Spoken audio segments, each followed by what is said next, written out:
दोस्तों, अगर हम हिंदू शास्त्रों पर प्रकाश डालते हैं तो इसमें 7 ऐसे चरित्र देखने को मिलते हैं जिन्होंने अपने जीवन काल में मृत्यु पर विजय कर ली थी, जिसके कारण वह चिरंजीवी हो गए थे।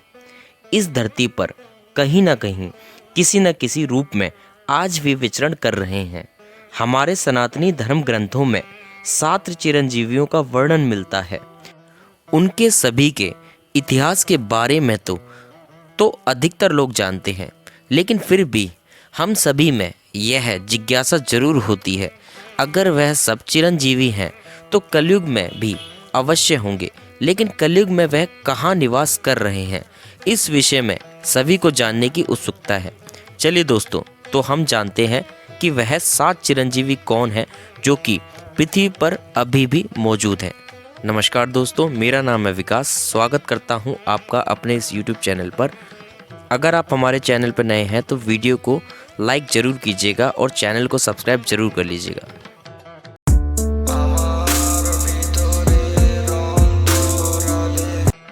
अश्वत्थामा गुरु द्रोणाचार्य के पुत्र हैं। अश्वत्थामा के माथे पर अमर मणि है और इसीलिए वह अमर है, लेकिन अर्जुन ने वह अमर मणि निकाल ली थी। ब्रह्मास्त्र चलाने के कारण किशन ने उन्हें शाप दिया था कि वह कलयुग के अंत तक धरती पर जीवित रहेंगे। इसलिए अश्वत्थामा 7 चिरंजीवियों में गिने जाते हैं। माना जाता है कि वह आज भी जीवित हैं तथा अपने कर्म के कारण भटक रहे हैं। हरियाणा के कुरुक्षेत्र एवं अन्य तीर्थों में यदा कदा उनके दिखाई देने के दावे किए जाते हैं। मध्य प्रदेश के बुरहानपुर के किले में उनके दिखाई दिए जाने की घटना भी प्रचलित है। राजा बलि के दान के चर्चे दूर दूर तक थे। देवताओं पर चढ़ाई करने राजा बलि ने इंद्रलोक पर अधिकार कर लिया था। बलि सतयुग में भगवान वामन अवतार के समय हुए थे। राजा बलि के घमंड को चूर करने के लिए भगवान ने ब्राह्मण का वेश धारण कर राजा बलि से 3 पग धरती दान में मांगी थी। राजा बलि ने कहा कि जहां आपकी इच्छा हो 3 पैर रख दो।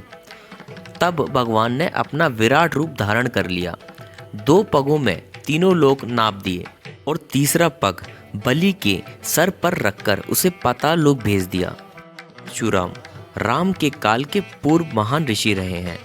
उनके पिता का नाम जमदग्नि और माता का नाम रेणुका है। पति परायणा माता रेणुका ने 5 पुत्रों को जन्म दिया, जिनके नाम क्रमशः वसुमान, वसुषेण, वसु, विश्ववसु तथा राम रखे गए। राम की तपस्या से प्रसन्न होकर भगवान शिव ने उन्हें फरसा दिया था, इसलिए उनका नाम परशुराम हो गया। भगवान परशुराम राम के पूर्व हुए थे, लेकिन वे चिरंजीवी होने के कारण राम के काल में भी थे। परशुराम विष्णु जी के 6वें अवतार हैं। माता अंजनी पुत्र हनुमान को भी अजर अमर रहने का वरदान मिला हुआ है। यह राम के काल में राम भगवान के परम भक्त रहे हैं। हजारों वर्षों बाद वह महाभारत काल में भी नजर आते हैं। महाभारत के प्रसंग है कि भीम उनकी पूंछ को माग से हटाने के लिए कहते हैं, तो हनुमान जी कहते हैं कि तुम ही हटा लो, लेकिन भीम अपनी पूरी ताकत लगाकर भी पूंछ को नहीं हटा पाते हैं। रावण के छोटे भाई विभीषण, जिन्होंने राम की नाम की महिमा जपकर अपने भाई के विरुद्ध लड़ाई में उनका साथ दिया और जीवन भर राम नाम जपते रहे, श्री राम ने उन्हें चिरंजीवी होने का वरदान दिया था। महाभारतकार व्यास ऋषि पराशर एवं सत्यवती के पुत्र थे। ये सांवले रंग के थे तथा यमुना के बीच स्थित एक द्वीप में उत्पन्न हुए थे।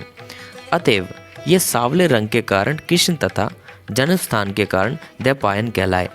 इनकी माता ने बाद में शांतनु से विवाह किया, जिनसे उनके 2 पुत्र हुए, जिनमें बड़ा चित्रागंध युद्ध में मारा गया और छोटा विचित्रवीर्य संतानहीन मर गया।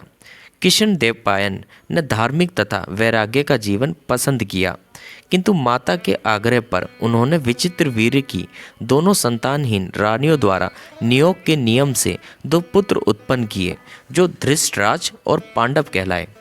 इनमें तीसरे विदुर भी थे। व्यास स्मृति के नाम से इनके द्वारा प्रणीत एक स्मृति ग्रंथ भी है।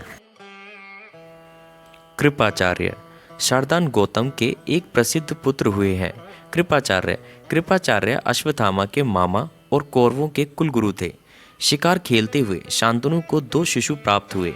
उन दोनों का नाम कृपि और कृप रखकर शांतनु ने उनका लालन पालन किया। महाभारत युद्ध में कृपाचार्य कौरवों की ओर से सक्रिय थे।